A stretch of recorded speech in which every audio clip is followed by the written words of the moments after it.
Hello बच्चों। कल हमने इलेक्ट्रोस्टैटिक्स का पहला चैप्टर शुरू किया था और उसमें प्रॉपर्टीज ऑफ चार्ज तक हमने बताया था। उससे पहले व्हाट इज चार्ज, चार्ज है क्या चीज और ये प्रॉपर्टी कैसी है। तो हमने बताया था ये इनहेरेंट प्रॉपर्टी है और ये चार्ज को हम जो पढ़ रहे हैं इसका स्टैटिक फॉर्म पढ़ रहे हैं, यानी जब ये स्टैटिक कंडीशन में होता है तो ये क्या क्या प्रोड्यूस करता है, इसलिए इसको इलेक्ट्रोस्टैटिक्स के अंतर्गत हम इसकी स्टडी कर रहे हैं। तो इलेक्ट्रोस्टैटिक्स में चार्ज की स्टडी जब चार्ज रेस्ट पे हो तब हम करते हैं, ये कल हमने समझा था। अब हम इसके आगे चलते हैं। जब हमने चार्ज की प्रॉपर्टीज पढ़ ली तो अब हमें ये भी जानना है कि किसी बॉडी की चार्जिंग कैसे होती है। ये हमने बताया था कि बॉडी की चार्जिंग के लिए ट्रांसफर ऑफ इलेक्ट्रॉन जिम्मेदार है, लेकिन इलेक्ट्रिसिटी के रिगार्डिंग हमारे पास इंसुलेटर्स हैं और दूसरे कंडक्टर्स हैं। दोनों की चार्जिंग क्या एक ही तरह से होगी या इनके लिए अलग अलग मेथड्स हैं, वो हमें जानना है। तो सबसे पहले हम इंसुलेटर्स की चार्जिंग पढ़ते हैं। तो शुरू करते हैं। चार्जिंग ऑफ इंसुलेटर्स, इंसुलेटर्स या नॉन कंडक्टर्स।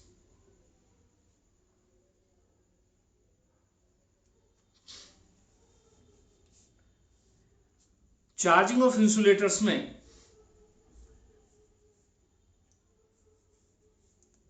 सबसे पहली बात हम ये बता दें कि जो शुरुआत में जो हमें बताया गया था कि इलेक्ट्रिसिटी की डिस्कवरी कैसे हुई है, इलेक्ट्रोस्टैटिक्स, थेल्स ऑफ मिलेटस, इन सब के नाम आए थे हमारे सामने।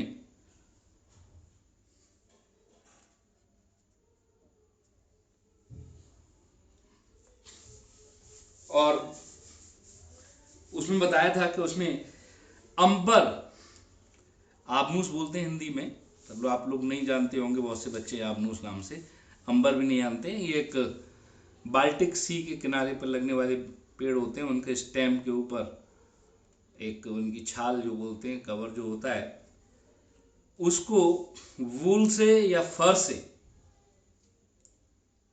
रब करने के बाद उसने देखा कि वो ड्राई ग्रास को अपनी तरफ अट्रैक्ट कर रहा है। तो इसके बारे में उसने बताया था हमें। तो यहाँ पर अंबर, वूल, ये दोनों ही क्या थे, इंसुलेटर थे। और हमें क्या करना पड़ रहा था, रब करना पड़ रहा था। यानी क्या चीज यूज हो रही है यहाँ पे, फ्रिक्शन। कोई चीज रब करेंगे तो ड्यू टू फ्रिक्शन में हीट जनरेट होगी, वो हीट ही चार्जिंग का कॉज थी। तो हम बताएंगे कि चार्जिंग ऑफ इंसुलेटर्स किसकी वजह से है, it is due to friction. इसलिए इंसुलेटर्स की चार्जिंग को हम फ्रिक्शन इलेक्ट्रिसिटी भी बोलते हैं। तो हमें फ्रिक्शन जो है इसके ऊपर फोकस करना है, किसके लिए, इंसुलेटर्स के लिए।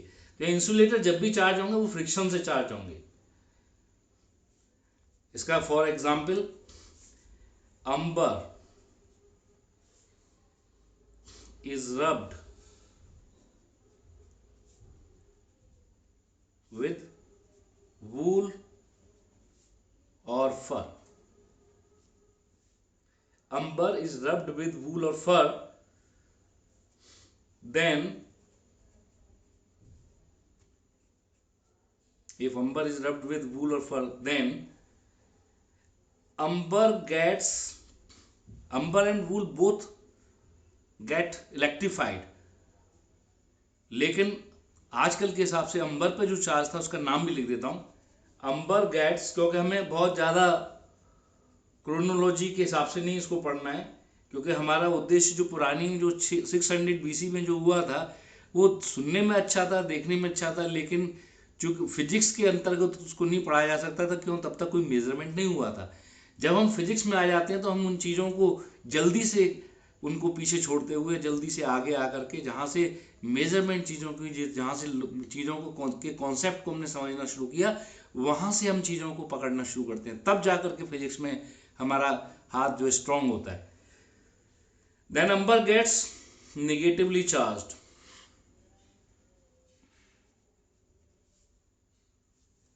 while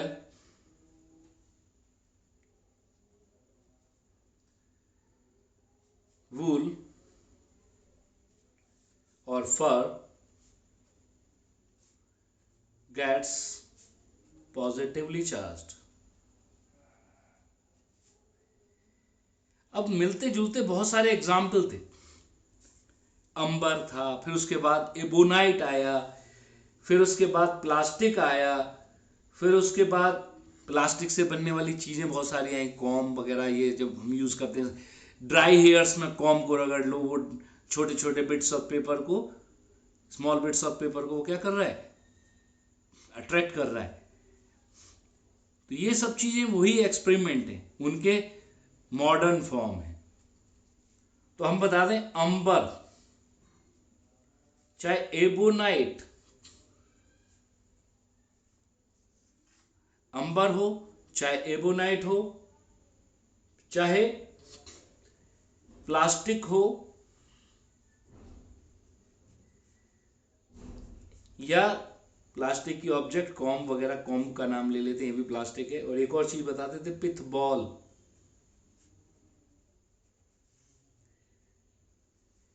इन सबको, ये सरकंडे की बॉल होती है, फर से या वूल से किसी से भी अगर रब करोगे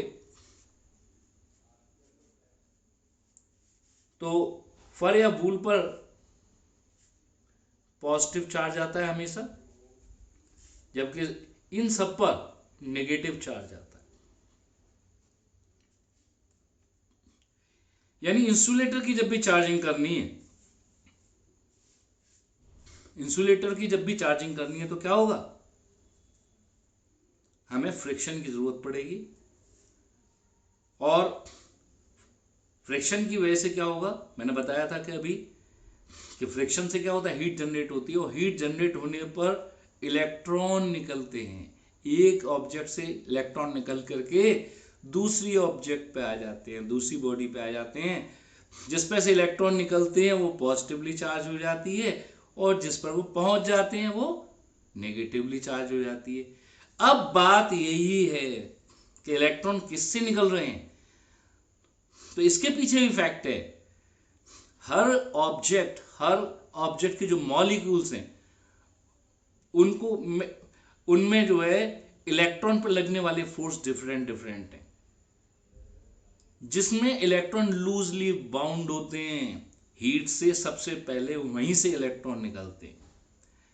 या हम कहें कि दोनों में से ही इलेक्ट्रॉन निकल रहे हैं, लेकिन जिसमें लूजली बाउंड हैं उसमें नंबर ऑफ इलेक्ट्रॉन्स ज्यादा एमिट हो रहा है, और जो स्ट्रांगली बाउंड है वहां से कम हो रहा है।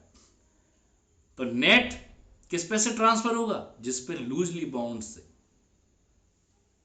इसका मतलब क्या है, फर या वूल पर इलेक्ट्रॉन लूजली बाउंड से as compare to ebonite, plastic, comb और पिथबॉल और अंबर। इसलिए इनके इलेक्ट्रॉन उस पर जंप किया और मान लिया उसके इस पर जंप किए, लेकिन ज्यादा उसी के पहुंचे, इसलिए वो नेगेटिवली चार्ज और ये पॉजिटिवली चार्ज हो जाएगा। ऐसे ही दूसरा एक और एग्जाम्पल है हमारे पास। दूसरा एग्जाम्पल क्या है, ग्लास रॉड। जब ग्लास रॉड को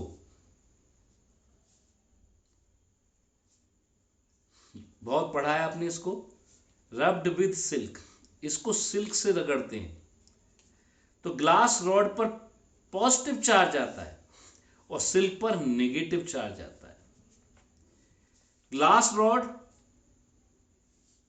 gets positive charge and silk gets negative charge. तो ग्लास रॉड और सिल्क दोनों इलेक्ट्रीफाई हुए, लेकिन एक पॉजिटिवली इलेक्ट्रीफाइड और एक नेगेटिवली इलेक्ट्रीफाइड। तो ये बात हमें बिल्कुल क्लियर रहनी चाहिए। ठीक है। और हमने क्या बताया, किस पे से निकलते हैं, जिस पे से, भाई सीधी बात है, फ्रिक्शन। फ्रिक्शन ने क्या क्रिएट किया, हीट, और हीट ने क्या क्रिएट किया, which emits loosely bound electrons मोर।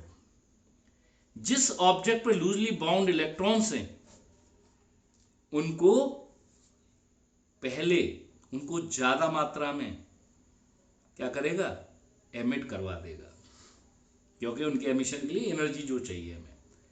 इसके बाद हम, क्योंकि फ्रिक्शन में ज्यादा कुछ नहीं है, फ्रिक्शन इलेक्ट्रिसिटी में थोड़ा बहुत ही इनकी चीजों की जरूरत पड़ेगी, और इसकी ये भी खासियत है कि दोनों ऑब्जेक्ट इक्वल और अपोजिट चार्ज गेन करती हैं।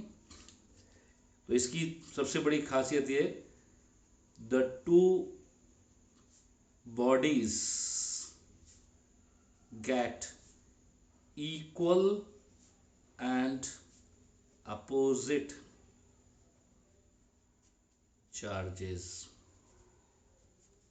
दोनों बॉडी इक्वल और अपोजिट चार्ज गेन करती हैं। अब इसके बाद हम बात करते हैं इसकी, कंडक्टर की। अब हम देखेंगे कंडक्टर कैसे चार्ज होते हैं। तो दूसरी बात, चार्जिंग ऑफ कंडक्टर्स। पहला हमने पढ़ा है चार्जिंग ऑफ इंसुलेटर्स, जो कि सिर्फ फ्रिक्शन से ही संभव था। चार्जिंग ऑफ कंडक्टर्स, कंडक्टर्स की चार्जिंग में एक और बात ध्यान रखनी है कि इनकी और प्रॉपर्टी ये इलेक्ट्रिसिटी को कंडक्ट भी कर सकते हैं, इसमें चार्ज फ्लो करके आ जा भी सकता है। तो इसमें चार्जिंग के मेथड ज्यादा होंगे, कुछ नई बात भी यहां पर आएंगी, वो भी हमें समझनी है। सबसे पहली बात और सबसे इंपॉर्टेंट क्वेश्चन, क्या कंडक्टर को फ्रिक्शन से चार्ज नहीं कर सकते? तो इसके आंसर है यस भी है और नो भी है। आप कहोगे ये से दो दो आंसर कैसे हो गए? हाँ, अगर एक कंडक्टर को दूसरे कंडक्टर से रब कर रहे हैं तो इसका आंसर है नो। लेकिन एक कंडक्टर और एक इंसुलेटर, और कंडक्टर को भी हमने एक इंसुलेटिंग हैंडल से पकड़ा है, कहीं उसका चार्ज हमारी बॉडी पे ना आ जाए, तब हम अगर रब कर रहे हैं तो उसका जवाब है यस, यानी कंडीशनल है। तो क्वेश्चन भी लिख दूं, can we charge, question,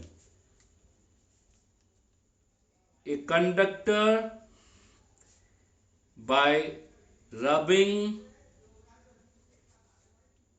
it with another conductor? तो सीधा सीधा आंसर है नो। क्या आंसर है इसका? नो। क्यों है भैया नो इसका आंसर? क्योंकि कंडक्टर में कंडक्शन हो जाता है। अगर मान लो इलेक्ट्रॉन जंप करके, फ्रिक्शन तो हुआ हुआ, हीट डेवलप हुई होगी, इलेक्ट्रॉन जंप किए होंगे, लेकिन कांटेक्ट भी है, रगड़ रहे हैं तो कांटेक्ट है। और कंडक्टर्स की खासियत है, एक पे पॉजिटिव चार्ज एक पे नेगेटिव चार्ज है, तो ड्यू टू अट्रैक्शन वो चार्ज एक दूसरे की तरफ अट्रैक्ट हो रहे हैं, और कंडक्टर उनको पैसेज दे रहा है क्योंकि वो अपने अंदर से फ्लो करने दे रहा है, इसलिए दोबारा से वो एक दूसरे को क्या कर देंगे, न्यूट्रलाइज कर देंगे। इसलिए there will be no charging at all, कोई चार्जिंग नहीं होगी इसमें। अगर एक कंडक्टर को दूसरे कंडक्टर से हम रगड़ रहे हैं तो फ्रिक्शन से चार्जिंग संभव नहीं है। फिर कैसे होगी चार्जिंग, ये देख लीजिए।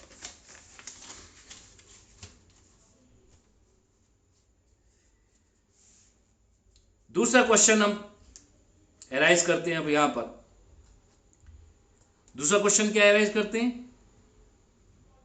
क्या हम किसी कंडक्टर को किसी इंसुलेटर से रगड़ के चार्ज कर सकते हैं? Can we charge a conductor by rubbing it against an insulator? इसका बड़ा जवाब है यस। इसका जवाब यस, लेकिन कंडीशन है, if conductor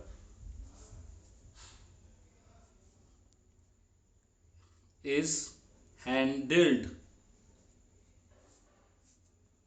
with the help of insulating handle. अगर इंसुलेटिंग हैंडल हमारे पास है जिससे हम उसको पकड़ रहे हैं, जिसकी हेल्प से हम उसको ट्रीट कर रहे हैं, या हमने अपने हाथ में ग्लव्स पहन रखे हैं, यानी हमारी बॉडी से डायरेक्ट कांटेक्ट में नहीं है, तब अगर हम एक कंडक्टर को एक इंसुलेटर पे अगर हम रगड़ते हैं तो डेफिनेटली वो चार्ज हो जाएगा, क्योंकि अब चार्ज इजीली कंडक्ट नहीं करेगा। कंडक्टर का चार्ज कंडक्टर पे ही कंडक्ट करता रहेगा, इंसुलेटर पे नहीं जाएगा वो, इसलिए। तो ये बात हमें बिल्कुल क्लियर हो गई। कंडक्टर को कंडक्टर से रगड़ने पर कोई चार्जिंग नहीं, कंडक्टर को इंसुलेटर से रगड़ने पर चार्जिंग है। और इसके बहुत सारे एग्जाम्पल भी, प्रैक्टिकल एग्जाम्पल हैं। ये क्वेश्चन आएगा बार बार आपके सामने आएगा, और जिसने 12th कर लिया है, जो तैयारी कर रहा है, उसने पढ़ा भी होगा कि एक एरोप्लेन जब हवा में उड़ रहा है तो वो चार्ज हो जाता है। क्यों चार्ज हो जाता है? रीजन सिर्फ यही है चार्ज होने का कि हवा के फ्रिक्शन से, हवा और मेटल, हवा क्या है? इंसुलेटर, और मेटल क्या है? कंडक्टर। और वहां पे कोई ऐसी भी चीज नहीं है जो कांटेक्ट में आ रही हो, जैसे हमने कहा ना इंसुलेटिंग हैंडल की जरूरत ही नहीं है, वो तो सब हवा में ही चल रहा है। जब वो जमीन पे आता है तो उसके टायर, अगर टायर जो होते हैं वो बनाए इस तरह से जाते हैं जिससे कि उसका चार्ज ग्राउंड में चला जाए, क्योंकि हम चाह रहे हैं कि वो हमारे लिए अच्छी चीज नहीं है उस पर चार्ज का स्टोर होना। लेकिन सिंपल अगर टायर लगा दिए जाए तो उसका चार्ज उस पर ही रहेगा, और उसकी वजह से एक्सीडेंट भी हुए शुरू में। तभी हमें नई तरह की एक रबड़ डिस्कवर करनी पड़ी जिससे उसकी बॉडी का चार्ज पूरा का पूरा ग्राउंड में चला जाए। तो एरोप्लेन एयर को फ्रिक्शन से चार्ज होता है। दूसरा बता देते हैं, और भी एग्जाम्पल्स हैं। आप जब कार में से बाहर निकलते हो तो आप तो कंडक्टर हो, और वहां पर कोई इस तरह का मटेरियल है जिससे आपकी बॉडी चार्ज हो रही है, क्योंकि वो एक इंसुलेटर हो, आप एक कंडक्टर। और जब आप जो है जैसे ही उसको छूते हो, उसके हैंडल को, तो तेजी से शॉक टाइप का लगता है। तो यहां पर भी हम देख रहे हैं कंडक्टर चार्ज हो रहा है इंसुलेटर से रगड़ने पर। तो बहुत से लोगों के अंदर ये भ्रम है कि कंडक्टर फ्रिक्शन से चार्ज नहीं हो सकते, वो भ्रम तोड़ने के लिए आधी बात है, हो भी सकते हैं, नहीं भी हो सकते, कंडीशन है। कंडक्टर को कंडक्टर से रगड़ेंगे तो कोई चार्जिंग नहीं होगी। अब इसके बाद जो हमारे पास मेथड्स हैं, ये चूंकि असर्शन रीजनिंग के लिए क्वेश्चंस हमने डिस्कस किए, ध्यान रख लेना, ऐसे क्वेश्चन आपको मदद करेंगे असर्शन रीजनिंग। ये डीप कॉन्सेप्ट्स होते हैं जिनकी वजह से हमारे असर्शन रीजनिंग सही भी हो सकते हैं, और जिनकी वजह से अगर गलत समझ लिया तो गलत भी हो सकते हैं। तो इसलिए चीजों को बिल्कुल क्लियर करके चलना है। अब दूसरी सबसे इंपॉर्टेंट बात, कंडक्टर की चार्जिंग हमारे लिए इंपॉर्टेंट ये फ्रिक्शन वाली नहीं थी। कंडक्टर को कंडक्शन से भी चार्ज किया जा सकता है, क्योंकि कंडक्टर्स क्या होते हैं जिन पे चार्ज फ्लो कर सके। तो charging of conductors by charging of conductors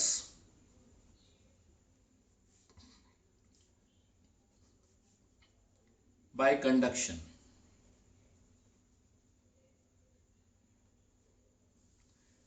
conduction से कैसे चार्ज होगी, कोई भी कंडक्टर कैसे चार्ज होगा? एक चार्ज्ड कंडक्टर है हमारे पास, ज्यादातर हम इस स्फीयर के साथ ही ट्रीट करेंगे।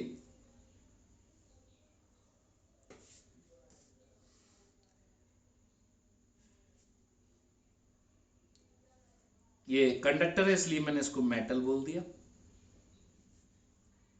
मान लो इस पे चार्ज है,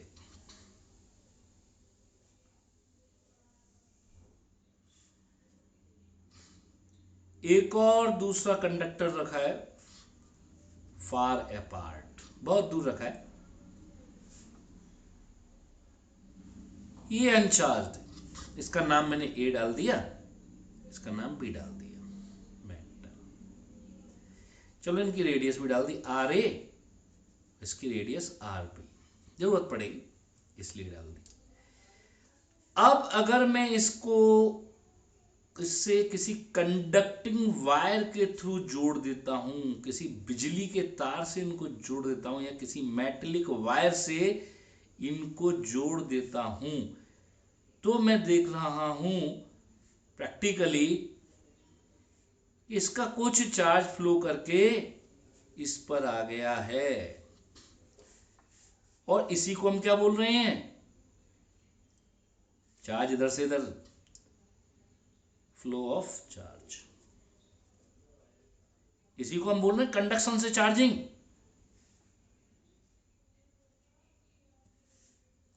यहां पर चार्ज Q था, इस पर चार्ज पहुंच गया QB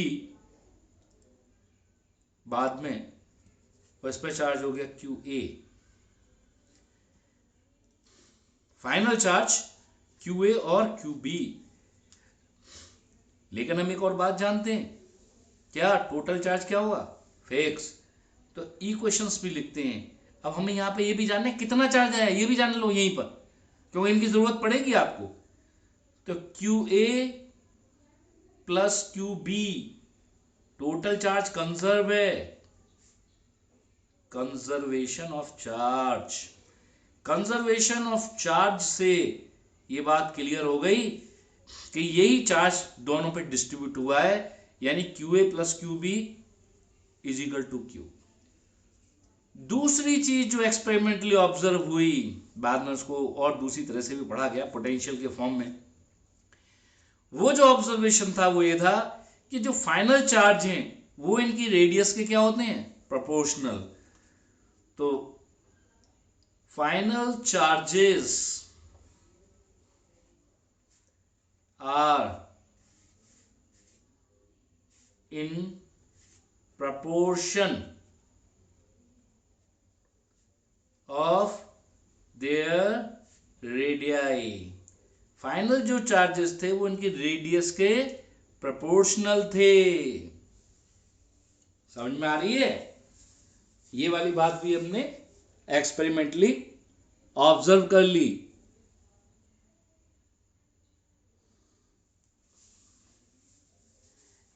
अब जरा इन दोनों बातों को मिला करके एक बढ़िया सा इंटरेस्टिंग फॉर्मूला निकल के आएगा, जो कि हमारे लिए बहुत यूजफुल है कॉम्पिटिटिव एग्जाम्स के लिए। 12th में नहीं है ज़्यादा, 12th में बस उसका एक स्पेशल केस है, वो बच्चे याद कर लेते हैं, इसलिए उनको लगता नहीं कि हमारे किसी काम का है, लेकिन है वो वही चीज़। यानी उसने क्या कह दिया, QA upon QB, QA upon QB किसके बराबर है, RA अपॉन RB। ये इक्वेशन सेकंड है। फ्रॉम फर्स्ट एंड सेकंड मैं जल्दी से लिख देता हूं, आप घर पे इलेबोरेट करना है इसको। QA plus QB is equal to Q,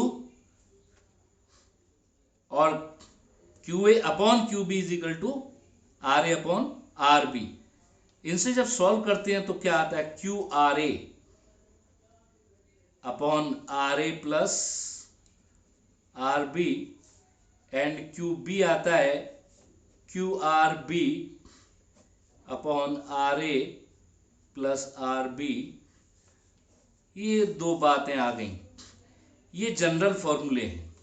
अब मैं वो बता दूं जो 12th वालों को घुट्टी पिला दी जाती है कि बेटा यही रट लो, और तरह तरह से लोग बताते हैं, हो सकता है उन्हें पता हो भी और नहीं भी पता हो।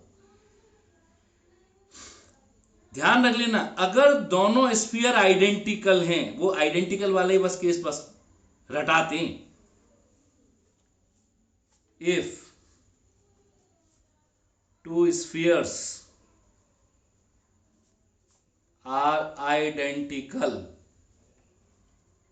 अगर ये आइडेंटिकल है, इसका मतलब R A is equal to R B, then तब क्या होगा,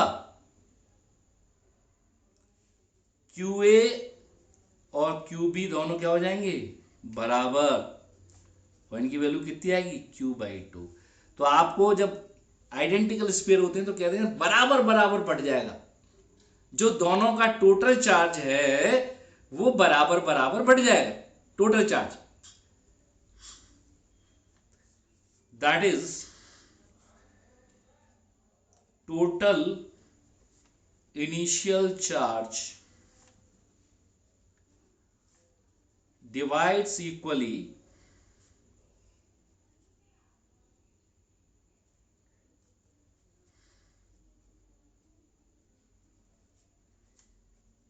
between the two। यहां अपने केस में एक पे चार्ज क्यू है, दूसरे पे कितना है, जीरो, इनिशियल चार्ज ये और फाइनल चार्ज दोनों पे क्या हो जाएगा, यानी क्यू बाई टू। ऐसे करके कॉन्सेप्ट डेवलप कर लिया जाता है।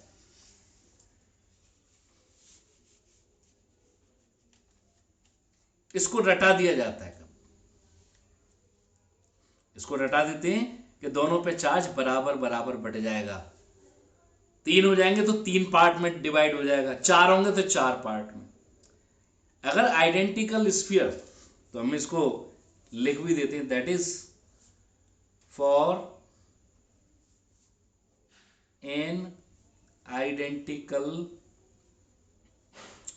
स्फीयर्स इन कॉन्टैक्ट, एक साथ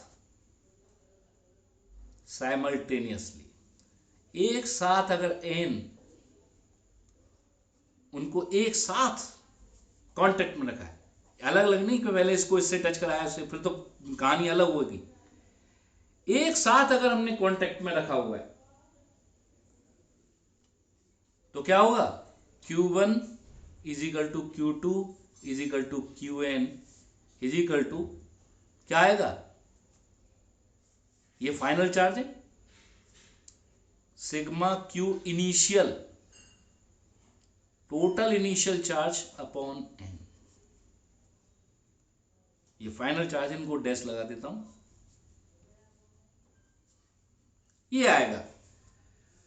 तो ये चीजें रटा दी जाती हैं, पर रटो मत, समझ के कर लो। साइज इक्वल हो गए इसलिए बराबर है, साइज इक्वल नहीं होते तो ये कतई नहीं होता, फिर चेंज हो जाता है। एडवांस वाले बच्चों को ये वाली बात पता होना चाहिए, मेंस और एडवांस वाले, इंजीनियरिंग वाले बच्चे के लिए फिजिक्स बहुत कुछ है, पीएमटी वालों के लिए या बोर्ड के लिए इतना काफी है, पर बाकी सब बच्चों को ये वाली बात पता होनी चाहिए। तो इसके बाद अब हम आते हैं एक और नई बात जो आपने पहले से नहीं पढ़ रखी है, जो यहीं पे आता है, इंडक्शन। इंडक्शन के बारे में आपको ज्यादा आइडिया नहीं है, तो charging by induction, charging of conductor by induction.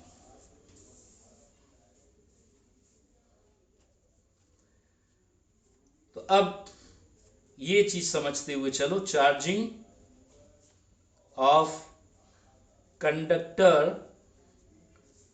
By induction, induction से कैसे चार्जिंग होगी किसी कंडक्टर की। तो पहले हम ये जाने कि व्हाट इज इंडक्शन, पहला क्वेश्चन ही ये अराइज होता है, व्हाट इज इंडक्शन। कम तो यही नहीं जानते इंडक्शन होता क्या है, लेकिन इसकी डेफिनेशन से भी आप कुछ ज्यादा नहीं जान पाओगे जब तक एक्सपेरिमेंटल में उसको दिखाऊंगा नहीं डायग्राम बना करके। इंडक्शन क्या है, टेम्परेरी इलेक्ट्रिफिकेशन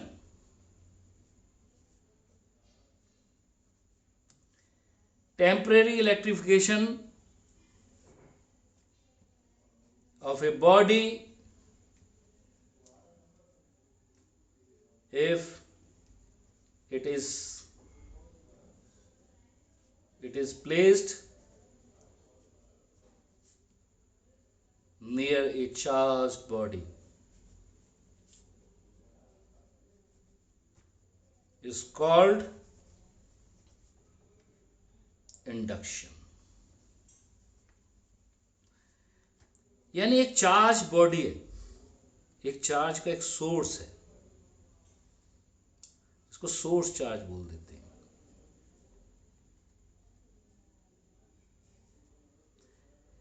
इसको जैसे मैं एक कंडक्टर या किसी बॉडी के पास रखूंगा, यहाँ चूंकि हम कंडक्टर की बात करें तो कंडक्टर कोई बड़ा वर्ड है तो मैं उसकी जगह मेटल लिख देता हूं। मेटल में क्या है, कम स्पेस में ही हम बात अपनी कह लेते हैं, तो मेटल भी एक कंडक्टर है। तो जैसे ही मैंने इसको एक मेटल स्फीयर के पास रखा तो मैंने ऑब्जर्व किया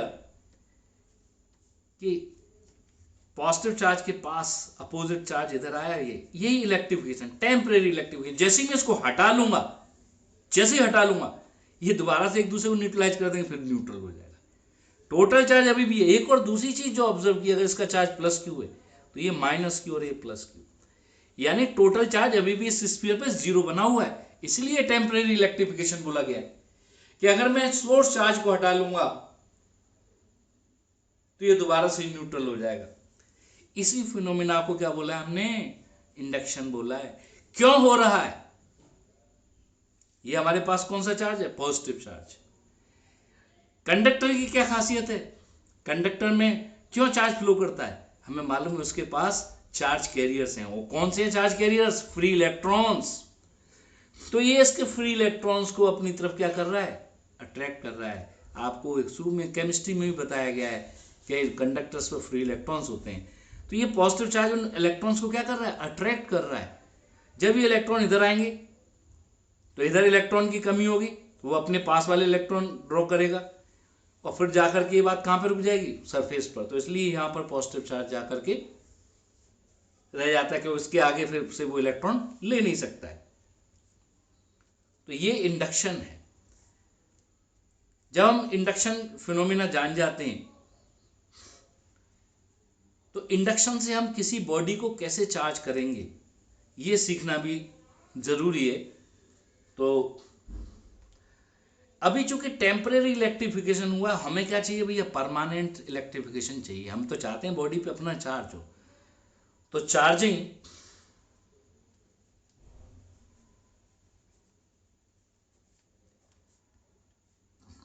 ऑफ ए कंडक्टर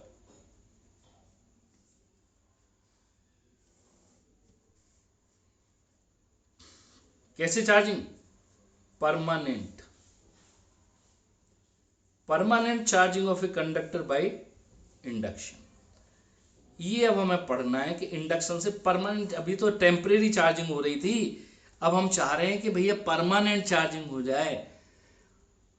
तो इसके लिए हमें कुछ जुगाड़ करनी पड़ेगी। दिक्कत कहाँ है, देखो इस इलेक्ट्रॉन को तो इस पॉजिटिव चार्ज ने पकड़ के रखा हुआ है, ये जा नहीं सकता। जब तक ये यहां है ये इलेक्ट्रॉन्स कहीं नहीं जाएंगे। और मैं इसको हटा दूं तो ये इलेक्ट्रॉन फिर इस पॉजिटिव चार्ज को न्यूट्रलाइज कर देंगे। अगर मैं कोई ऐसी जुगाड़ कर दूं कि ये पॉजिटिव चार्ज चला जाए, ये पॉजिटिव चार्ज यहां से चला जाए,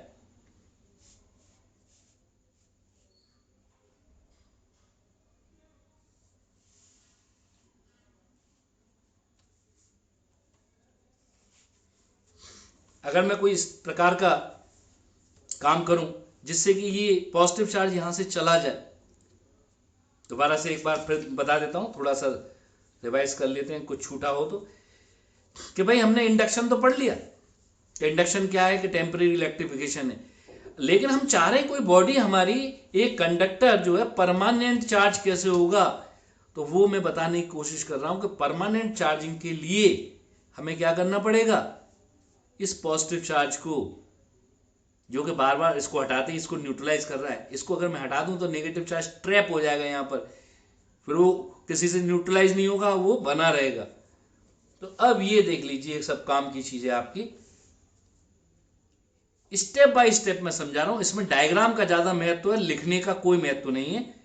डायग्राम अगर स्टेप बाय स्टेप आप सही बनाते हैं तो स्टेप 1 सबसे पहला काम क्या है, एक source charge is brought near. आपको लिखना भाई, मैं नहीं लिखूंगा क्योंकि इतनी स्पेस हमारे पास नहीं है और लिखने में टाइम ज़्यादा निकल जाएगा, समझने का काम नहीं हो पाएगा इतना। तो मैं जो जरूरी चीज़ें वो सब बनाऊंगा। तो स्टेप 1 में आप लिखोगे, और ये सब आपको एनसीईआरटी में भी डायग्राम बने हुए मिलेंगे, वहाँ पर ये स्टेप्स भी शायद लिखे हुए मिल जाएं। तो स्टेप 1 में क्या कर रहे हैं हम, ए सोर्स चार्ज, इसको सोर्स चार्ज बोलते हैं, एक अनचार्ज्ड कंडक्टर के पास लाते हैं। और एक और खासियत है इसकी, इंसुलेटिंग स्टैंड पे रखा हुआ है ये। इंसुलेटिंग स्टैंड क्यों लिया है मैंने, जिससे कोई चार्ज ग्राउंड में न चला जाए, ग्राउंड इसमें अपना ऑब्स्ट्रक्शन ना करे। Ground is a conductor and it is a source of charge. It can take any amount of negative charge, it can give any amount of negative charge, it can take any amount of positive charge, it can give any amount of positive charge। यानी हम ये मान के चलते हैं, it is a reservoir of free electrons, it can absorb as well as it can donate electrons by any amount। कितने भी electron दे सकती है ग्राउंड और कितने भी इलेक्ट्रॉन ले सकती है, इसी के अंदर पूरी बात हमने जो बोला था वो इंक्लूड। अब बात यह कि अगर ये वाला चार्ज मैं किसी तरह से हटा पाया यहां से, तो उसके लिए क्या करेंगे, तो पहला स्टेप था source charge is brought, source charge is brought near the conductor. दूसरा स्टेप 2, स्टेप 2 क्या कहता है, स्टेप 2 कहता है कि मैं इस पॉजिटिव चार्ज को हटाऊं कैसे। तो अभी मैंने बताया कि अकेले कुछ नहीं होगा। कोई पूछेगा आपसे कि अगर मैं इसमें बाहर से कहीं से किसी चार्ज को ना आने दूं, कहीं से कोई कांटेक्ट ना करूं, तो क्या संभव है, तो आंसर है no, then we can not charge it permanently. Permanently charge करने के लिए दूसरे कंडक्टर को लाना ही पड़ेगा पिक्चर में, किसी भी फॉर्म में।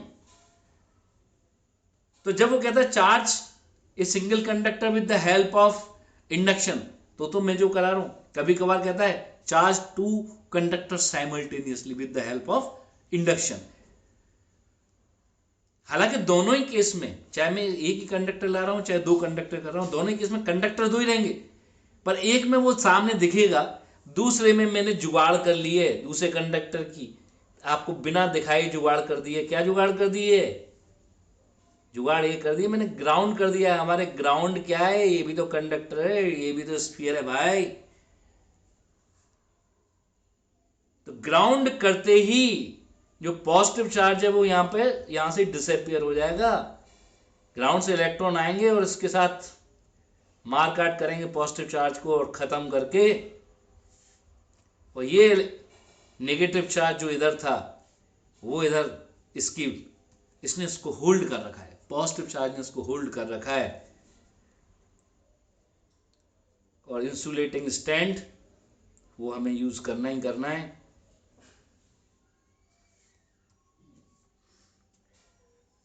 अभी भी दिक्कत है, अगर अभी भी मैंने सोर्स चार्ज हटा दिया तो ये इलेक्ट्रॉन फिर दोबारा से ग्राउंड में चले जाएंगे। तो हम उनको खत्म कर दें और साथ ही साथ रास्ता बंद कर दें दोबारा से चार्ज को वापस लौटने का। और रास्ता कैसे बंद करेंगे, स्टेप 3 में। स्टेप 3 में हमें क्या करना है, इस रास्ते को बंद कर दीजिए।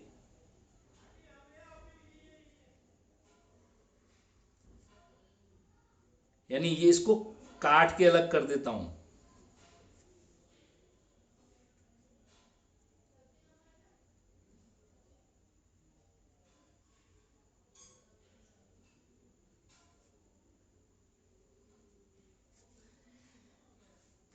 स्टैंड तो लगाई हुआ है, उसको तो हम कुछ डिस्टर्ब कर ही नहीं सकते, उसी की बदौलत ही रुका है।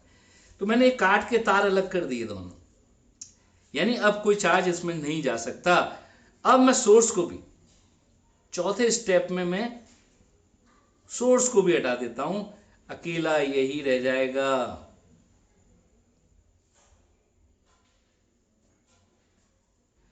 और जब यही रह जाएगा तो जो इसका नेगेटिव चार्ज है वो देखेगा, पॉजिटिव चार्ज कहीं मिले उससे न्यूट्रलाइज करूंगा, पूरे पे डिस्ट्रीब्यूट हो जाएगा।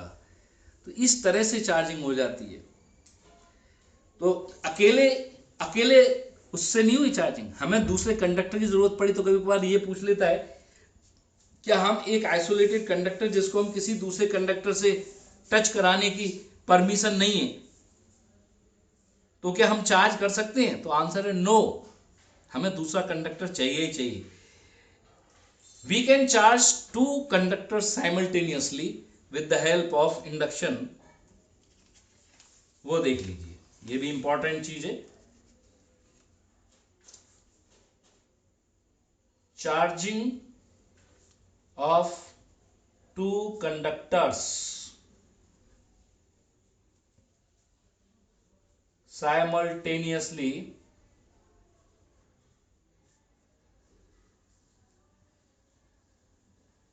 with the help of induction. ये भी हमारे टू कंडक्टर्स को एक साथ चार्ज करना, नया कुछ नहीं है इसमें, सब कुछ वही करना है। जहां अर्थ थी, जो काम अर्थ ने किया था वो काम हम दूसरे कंडक्टर से करवा लेंगे। जो काम अर्थ कर रही थी वही काम हम दूसरे कंडक्टर से करवा लेंगे। और ये भी हम डायग्राम से दिखाते हैं। एक ही साथ हमने दो कंडक्टर्स ले लिए,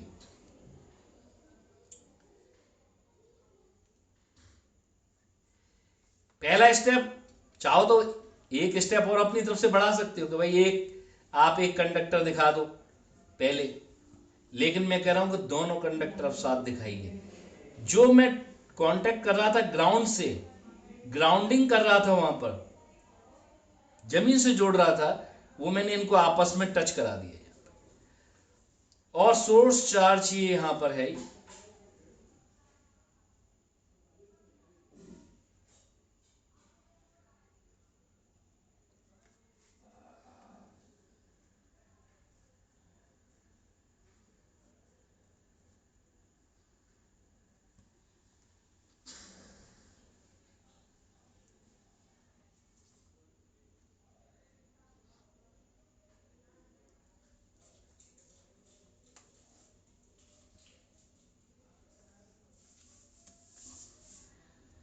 सोर्स चार्ज यहां पर है ही। तो जो पॉजिटिव चार्ज इसके सरफेस पे आता था, जैसे इसके कांटेक्ट, मैंने क्या कहा था, यहां से फिर आगे उसे इलेक्ट्रॉन नहीं मिलती, लेकिन दूसरा कंडक्टर जैसे ही पिक्चर में आएगा, यहाँ का पॉजिटिव चार्ज इसके इलेक्ट्रॉन को ड्रॉ करके खुद न्यूट्रलाइज होकर के फिर ये प्रोसेस इसमें आगे बढ़ती जाएगी। फिर यहाँ से आगे फिर इसको कुछ नहीं मिल रहा, फिर आगे फिर वैक्यूम है, उधर से तो इलेक्ट्रॉन मिलेंगे नहीं।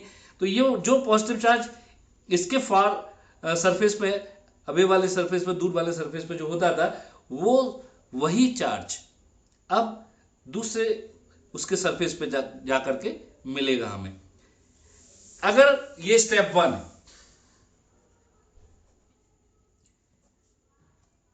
अब दूसरा काम क्या करूं स्टेप टू में। अभी अगर मैं इसको हटा देता हूं, आपकी जानकारी के लिए बता दूं, अगर मैं इसको हटा देता हूं सोर्स चार्ज को, तो क्या होगा, दोबारा से नेगेटिव पॉजिटिव क्या होंगे, यानी ये जो नेगेटिव पॉजिटिव चार्ज है इनके बीच में जो ये कांटेक्ट, अगर मैं इसको जब तक हटाऊंगा नहीं तब तक दिक्कत बनी रहेगी। तो स्टेप टू में मैं आपसे बोल देता हूं,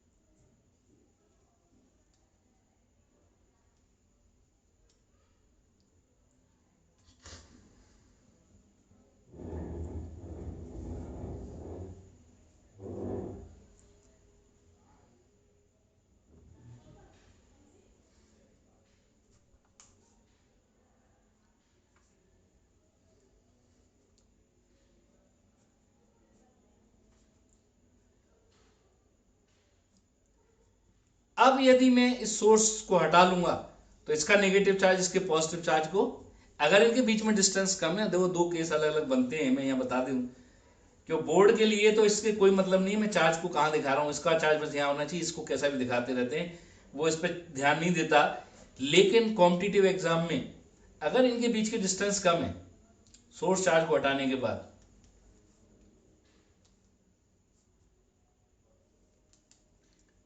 तो अभी हमने क्या बताई थी कि न्यूट्रलाइज करने की, भाई जैसे इसको हटाऊंगा न्यूट्रलाइज करना चाहेगा तो ये नेगेटिव चार्ज इधर आ जाएगा, ये पॉजिटिव चार्ज इस तरफ आ जाएगा, अगर इनके पास ये क्लोज है तो।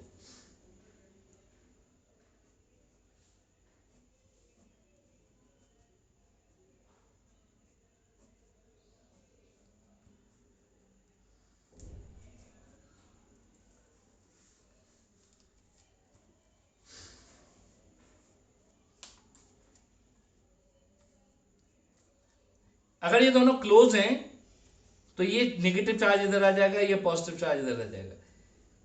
लेकिन अगर मैं इनको दूर कर दूं, स्टेप 4, इनके बीच की डिस्टेंस ज्यादा कर दूं, एक को यहां दिखा दूं और एक को फार अपार्ट दूर दिखा दूं, तो इन दोनों को दूर दूर करने पे इस पे ये नेगेटिव चार्ज पूरे पर और इस पर ये पॉजिटिव चार्ज। खासियत होगी इस पे अगर चार्ज Q है तो ये -Q +Q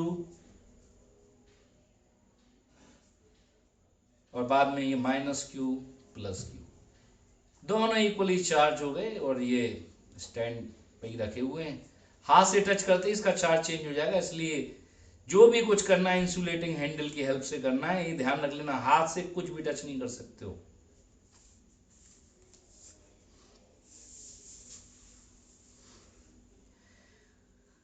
तो इंडक्शन से हम दो कंडक्टर एक साथ भी चार्ज कर सकते हैं, सिंगल को कर सकते हैं, लेकिन उसमें भी दूसरे कंडक्टर की जरूरत पड़ेगी, यानी जब भी हमें चार्ज करना दो कंडक्टर चाहिए तभी चार्जिंग होगी। जब हम पे सिंगल कंडक्टर है दूसरा हम अर्थ को ले लेंगे, क्योंकि अर्थ वो हम कंडक्टर होने के बाद भी उसका इस तरह से यूज करते नहीं, प्रैक्टिकल यूज तो हमारे किसी नहीं आ रही, बस चार्जिंग और इसके लिए चार्ज गिव एंड टेक के लिए ही हम उसको यूज कर रहे हैं। तो मेरे ख्याल से क्लियर हो गया होगा हर एक बच्चे को। अब थोड़ी सी चीजें और बची हैं। एक तो ये कि इंडक्शन और कंडक्शन में कौन सा मेथड ज्यादा बेहतर है। तो कंपैरिजन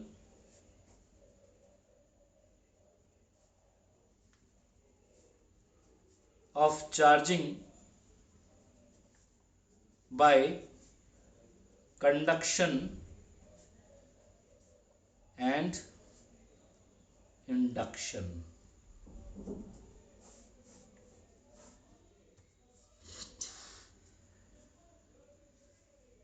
तो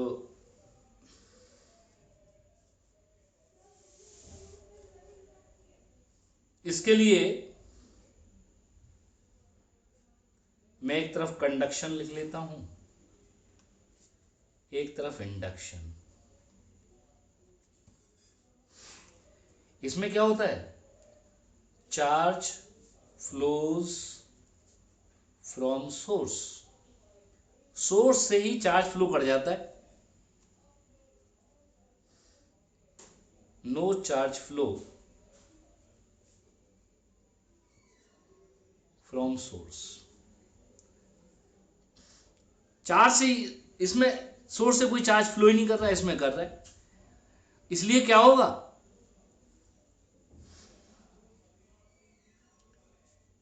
if we charge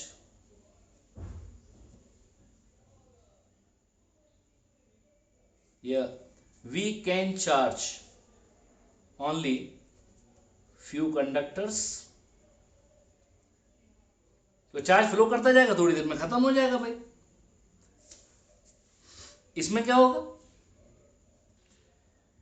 source charge पे कोई फर्क नहीं पड़ा, as it is we can charge infinite, number of conductor। एक और चीज, इसमें चार्ज अलग अलग होंगे क्योंकि चार्ज फ्लो करता जा रहा है। पहले इस पे चार्ज ज्यादा था, दूसरे से टच कराएंगे उस पर चार्ज ज्यादा आ जाएगा। अब इसका ही चार्ज घटता जाएगा तो अगले वाले पे क्या आता जाएगा, कम। तो चार्ज कंडक्टर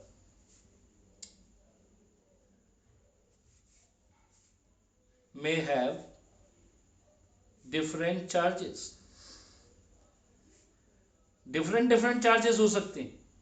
यहां पर all the conductors are charged with equal amount। सब पे बराबर बराबर चार्ज आता है। यही इसकी खूबसूरती है, इसीलिए हम इसको पसंद कर रहे हैं।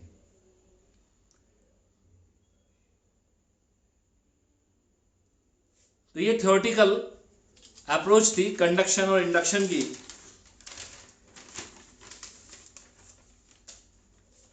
अब एक इंस्ट्रूमेंट है जिसके ऊपर कभी कभार असर्शन रीजनिंग के क्वेश्चन और देखे गए हैं कॉम्पिटिटिव में, तो हम जरा उसको जान लें। तो उस इंस्ट्रूमेंट का नाम है इलेक्ट्रोस्कोप। बहुत पुराना इंस्ट्रूमेंट है, ये समझ लो कि बहुत अर्ली टाइम का है। जब इलेक्ट्रोस्टैटिक्स की स्टडी जब शुरुआत हुई थी तभी चार्ज को सेंस करने के लिए बनाया गया था ये। तो it can sense and compare, can not measure, it can compare. It can sense and compare the charges.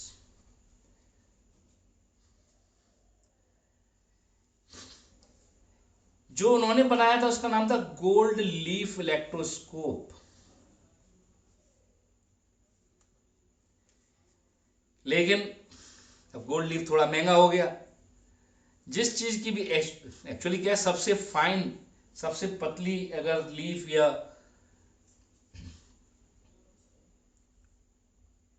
आपने सुना होगा कि जो जो उनके यहाँ जाते हैं, हम जब मिठाई लेने के लिए जाते हैं तो चांदी का बरख लगा होता है, चांदी का बरख है। और उसके अलावा हमने देखा है हनुमान जी पर जब हम चोला चढ़ाते हैं तो वहां पे भी क्या लगाते हैं, बाद में वो चांदी का बरख लगाते हैं। आजकल चांदी का बरख ना लेकर के गिलेट के और एल्युमिनियम के भी आ रहे हैं, फॉइल्स आ रही हैं, तो फॉइल बोल सकते हो उसको। तो हम गोल्ड फॉइल की जगह हम एल्युमिनियम फॉइल, सिल्वर फॉइल, कुछ भी यूज कर सकते हैं। और बहुत पतला, जितना पतला पॉसिबल है, क्योंकि जितना पतला लीफ होगी, जितनी पतली लीफ होगी उतना ही सेंसिटिव ये इंस्ट्रूमेंट होगा। तो मैं जरा इसका डायग्राम बना देता हूं। तो हम जो है सिल्वर फॉइल लीफ कहते हैं, एल्युमिनियम लीफ, ये कुछ भी यूज कर सकते हैं।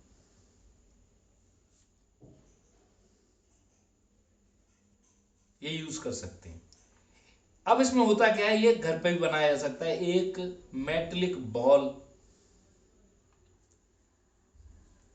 इसके अंदर साइकिल की तान जानते हो,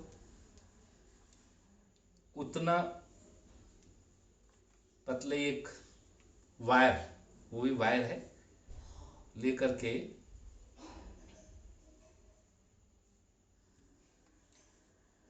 और इस पर जो अपनी फॉइल है, 20 सेंटीमीटर की फॉइल काट लेते हैं, 10-10 सेंटीमीटर दोनों तरफ, और ऐसे करके अक्रॉस इसके ऐसे लटका देते हैं जैसे आप किसी पेड़ की डाली पे पैर दोनों तरफ करके बैठ जाते हो, बिल्कुल ठीक उसी तरह से। क्योंकि ये इतनी पतली है, ये फॉयल, ये लीफ इतनी पतली है कि तुम सांस लोगे उससे भी ये हिलेगी, तो आपका एक्सपेरिमेंट गड़बड़ा जाएगा, क्योंकि वो हिलेगी, आपको लगेगा चार्ज है। कोई बॉडी ले जा रहे हो, साथ में सांस भी ले रहे हो, उससे वो हिल गई। तो इसलिए इस परेशानी से बचने के लिए हम क्या कर देते हैं, इसको एक जार के अंदर बंद कर देते हैं।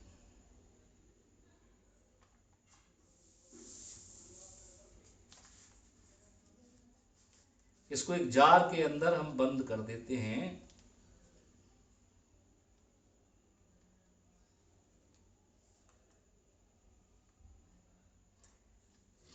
और उसको एयर टाइट कर देते हैं, जिससे कि बाहर की हवा इसको डिस्टर्ब ना करे। आप समझ लो कितनी भी तेज हवा चल रही हो, इस पर कोई फर्क नहीं पड़ने वाला, कि वो एयर टाइट होगी। अब हम क्या करते हैं, कोई चार्ज हमें अगर देखना है कि इस बॉडी पे चार्ज है या नहीं, तो जरूरी नहीं उसे टच कराया जाए, उसके पास ले आओ बस।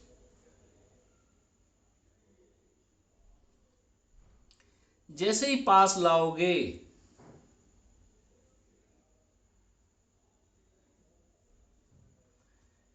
तो यहां पर नेगेटिव चार्ज और यहां पर पॉजिटिव चार्ज आएगा, जो कि इस पर फैल जाएगा। और जैसे ही पॉजिटिव चार्ज आएगा, वैसे ही इनमें क्या होगा, रिपल्सन, डाइवर्जेंस बढ़ जाएगा। पहले दोनों पास पास थे, एकदम से डाइवर्जेंस बढ़ गया। तो इसने जैसे इसमें डाइवर्जेंस दिखे, इसका मतलब इस छड़ पे कोई चार्ज तो दिखेगा नहीं, आंखों से दिखने वाली चीज नहीं है। समस्या बस यहां पर यही है। इतने एक्सपेरिमेंट, इतनी बातें इसलिए करनी पड़ रही, कुछ भी नहीं दिख रहा। मैकेनिक्स की तरह नहीं है कि ब्लॉक दिख रहा है, पुली दिख रही है, लात मारता हुआ दिख रहा है, झापड़ लगाता हुआ दिख रहा है, दौड़ता हुआ दिख रहा है। यहाँ कुछ नहीं दिख रहा, यहाँ तो एक्सपेरिमेंटली प्रूव हो रही हैं चीजें। इसलिए कंपेरेटिवली थोड़ा सा ज्यादा दिमाग पे जोर डालना पड़ता है, तभी बात समझ में आती है वहां के कंपेरिजन में। थियोरटिकली में न्यूमेरिकल कंपेरेटिवली आसान होते हैं उससे, लेकिन थ्योरी जो है इसकी समझने में थोड़ी सी दिक्कत देती है, सिर्फ इसी वजह से। तो हमने देखा ये चार्ज इसने सेंस कर दिया कि हाँ भाई इस पे चार्ज है। अगर डाइवर्जेंस ज्यादा है, more the divergence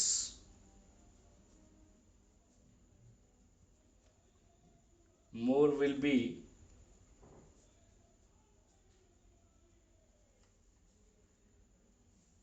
the magnitude of charge। यानी डाइवर्जेंस की अमाउंट से ही हमने बता दी कितना डाइवर्जेंस हुआ है, कि कौन सा चार्ज बढ़ा है। तो ये कंपैरिजन हो गया चार्ज का। यही दो काम इसके मेनली थे उस समय। अब एक चीज और हम कर लेते हैं, लास्ट पॉइंट इसका पढ़ लेते हैं, जो कि जरूरी था। फ्रैंकलिन का ये एक्सपेरिमेंट पूछ लिया जाता है, मतलब पता होना चाहिए इसके ऊपर। मैंने कहा ना, सबसे ज्यादा बात जो हम ये थ्योरी के ऊपर जो इतना गहन अध्ययन कर रहे हैं, असर्शन, रीजनिंग और जो लॉजिकल क्वेश्चन आते हैं, वो बिना थ्योरी की पक्की नॉलेज के आप नहीं कर सकते, किसी भी कीमत पे नहीं कर सकते। अगर आपने ऐसी रफली पढ़ ली है चीजें, तो फ्रैंकलिन ने क्या बताया था, काइंड्स ऑफ चार्ज, ये बताया था। उसने बताया था 2 टाइप्स ऑफ चार्ज। और ये कैसे बता पाया, ये समझना बहुत जरूरी है। वो कैसे बता पाया इसको कि चार्ज 2 ही टाइप का होता है। उसने सबसे पहले क्या लिया भाई, सीधी बात है, अट्रैक्शन तो वो देख ही रहा था कि भाई इस ग्लास रॉड को पेपर के पास ले जाओ, अट्रैक्शन। एबोनाइट रॉड को इलेक्ट्रीफाई करके हम पेपर के पास ले जाएं, अट्रैक्शन। अब उसने एक एक्सपेरिमेंट कर लिया फ्रैंकलिन ने, इसलिए इसका नाम है। और लोग नहीं कर पाए इसलिए उनका नाम नहीं। इसने इतना दिमाग लगा लिया इसलिए इसका नाम दर्ज हो गया इसमें। तो 2 glass rods rubbed with silk। हम चार्ज पहले ही बता चुके हैं इनके, इस पर कैसा चार्ज आएगा आप जानते हो, पॉजिटिव चार्ज आएगा। लेकिन फ्रैंकलिन ने जब एक्सपेरिमेंट किया था वो नहीं जानता था ये पॉजिटिव निगेटिव क्या होता है चार्ज, वो तो सबको एक ही तरह मान रहा था। लेकिन जब इसने एक्सपेरिमेंटली देखा जिस चीज को, तो वो खुद चौंक गया, तब उसको कहना पड़ा करना चार्ज एक टाइप का नहीं है। वो किस तरह से, टू एबोनाइट रॉड्स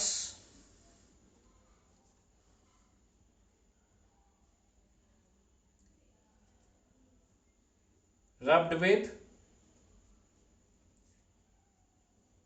फर और वूल, कुछ भी कह सकते हो। अब उसका एक्सपेरिमेंट शुरू होता है। एक एक्सपेरिमेंट उसने किया, एक्सपेरिमेंट नंबर 1। सब एक्सपेरिमेंट है ये, करके देखने की चीजें। उसने क्या किया, दोनों ग्लास रॉड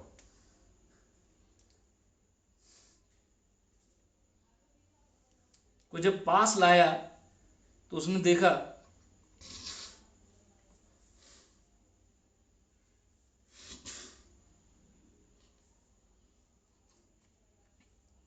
कि इनमें रिपल्सन हो रहा है। ग्लास रॉड के लिए मैं जी लिख देता हूं, चार्ज दिखा देता हूं, चार्ज ये भी लिख देता हूं, चार्ज। कौन सा चार्ज है मैं अभी नहीं बताना चाह रहा, क्यों, फ्रैंकलिन को पता नहीं था, मैं बना दूंगा। बना सकते हो वैसे आप इस पे पॉजिटिव चार्ज दिखा सकते हो, लेकिन सही बात तो ये है कि चार्ज लिख दो, ज्यादा बेहतर है। उसने क्या देखा था, रिपल्सन। पहले पहले एक्सपेरिमेंट में उसको क्या देखने को मिला, रिपल्सन।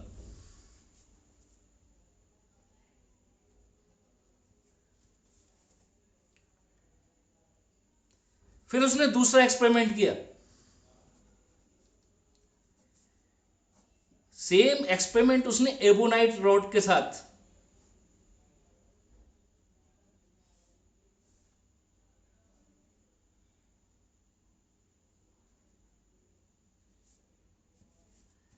इसमें भी उसने क्या देखा, repulsion.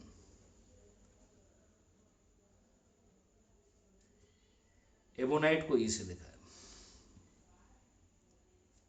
Charged.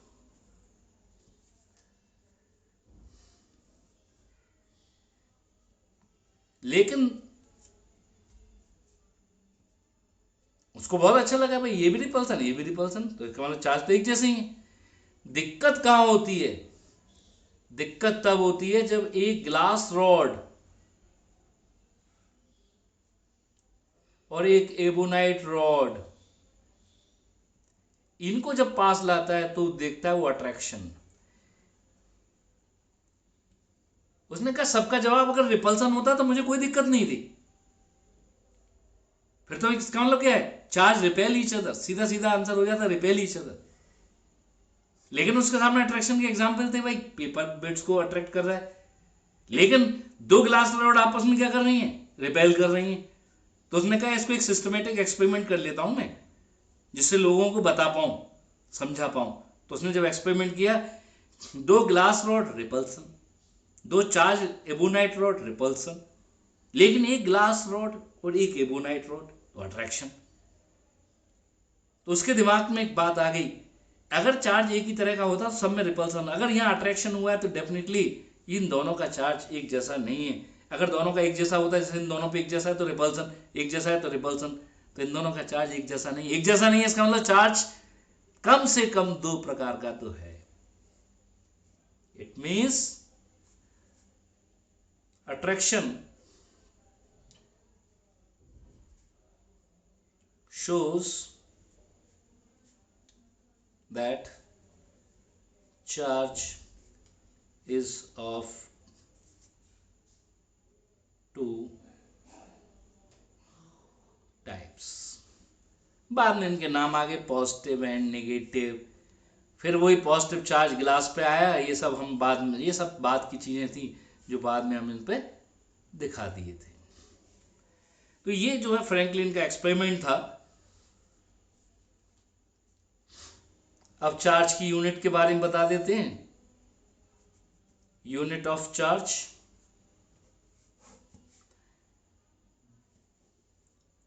SI unit coulomb, जो तुम सब जानते हो, पहले से ही पढ़ रहे हो coulomb. CGS unit stat coulomb. 1 coulomb is equal to 3 × 10⁹ stat coulomb. Stat coulomb का ही दूसरा नाम क्या है? फ्रैंकलिन।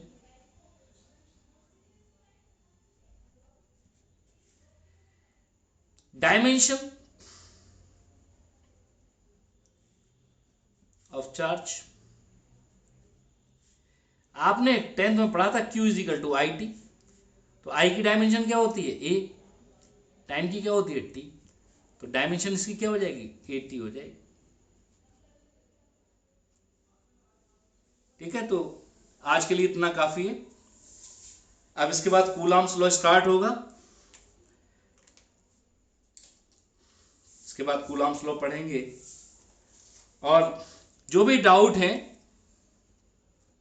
आप मेरे व्हाट्सएप नंबर पे मुझे भेज सकते हैं, मैं उनकी भी वीडियो बना के भेज दूंगा आपके पास, यूट्यूब पे मिल जाएगी। 8979184291 ये व्हाट्सएप नंबर है, आप इसको हमेशा नोट कर लें। और अगर आपको वीडियो समझ में आया हो, अच्छा लगा हो, तो इसको सब्सक्राइब, बेल आइकन और दूसरे लोगों से शेयर जरूर करें और लाइक भी करें, जिससे कि ज़्यादा से ज़्यादा बच्चे कॉन्सेप्ट को सही तरह से सीख पाएं। Thank you very much.